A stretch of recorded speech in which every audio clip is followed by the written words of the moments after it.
Now in the studio is Brazat. He is the director of public opinion program at the Arab Center for Research and Policy here in Doha. Thank you for your time, sir.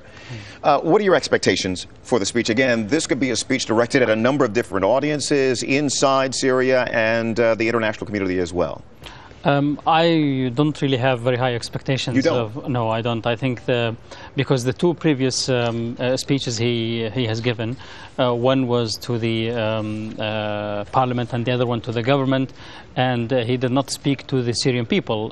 He did not do that so far. So if he is going to do this today, he will have to address many constituencies. One of them is going to be the international community that is demanding very serious measures and reforms, and the Syrian people who are already challenged the legitimacy of the existing regime, and as a consequence of that, the legitimacy of the regime has eroded significantly. Now, whatever he does, whatever concessions he make, I think it will be too little too late, because this is already 3 months late, and whatever he says is not going to be accepted, I think, so by there's nothing he can say, in your view, in this speech today that will quiet the streets, that will be giving enough to the people of Syria and enough to the international community, holding him accountable. Yes, because there is a mismatch between what he is expected to say and what the people expect him to say. Now, what is demanded by the Syrian people who took onto the streets for 3 months now, they are demanding reforming the regime at the beginning, then changing the regime, and now what a reform of the regime would mean actually regime change, because in effect the regime cannot continue as it exists, and if it does, then that would be something that is not accepted, because it is not going to change anyway. Well, let's do this. Let's talk about some of the demands from the opposition, at least the opposition in exile. It's hard to know exactly what the people inside the country really want. Clearly what they want is an end to Bashar al-Assad's 12-year rule. They also want an end to state-sponsored torture and killings, as well as a public inquiry into violence against protesters during the uprising. They want elections, a better political system, and all political prisoners to be released immediately. They also want freedom of the press for journalists, to hold the government accountable. And Mr. Brazat, you don't see those concessions coming. I don't either in a speech today.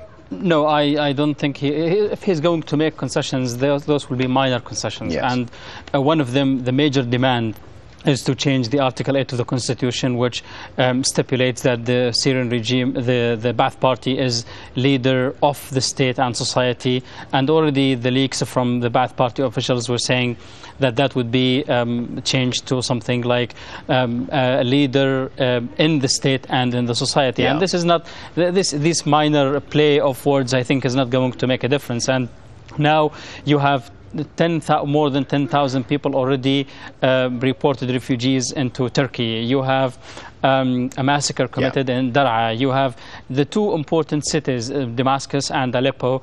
Those are the backbone of the middle class in Syria. Starting to see started moving last Friday. Throughout the past 2 months, we have seen some demonstrations out in the streets in these two cities, but the last Fridays made a significant step forward, I think. Well, I'm trying to attempt to see this from as many sides as I possibly can with you. Is there any support? I know it's difficult to get anything close to polling out of Syria and anything close to objective reporting out of Syria at this point. But does it go too far to say that President Assad has no support in Syria? If on a percentage basis, how many of the people in Syria support the current president, the current regime? How many people don't support the current regime but are afraid to say so? And how many people are just out and out, have had enough with this regime and want it to go? Well, is there any way to know that?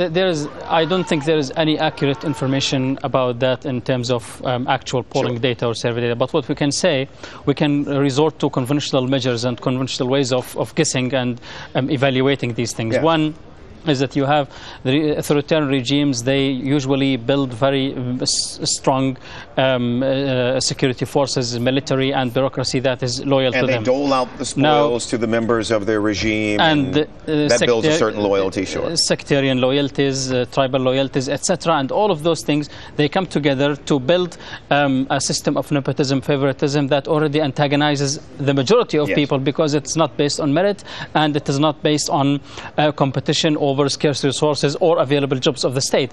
Therefore, that will leave too many people unhappy about the way the business is being done in the country. And this is what we have seen in the streets, given the amount of repression and given the force that the state employed in order to quell the protesters.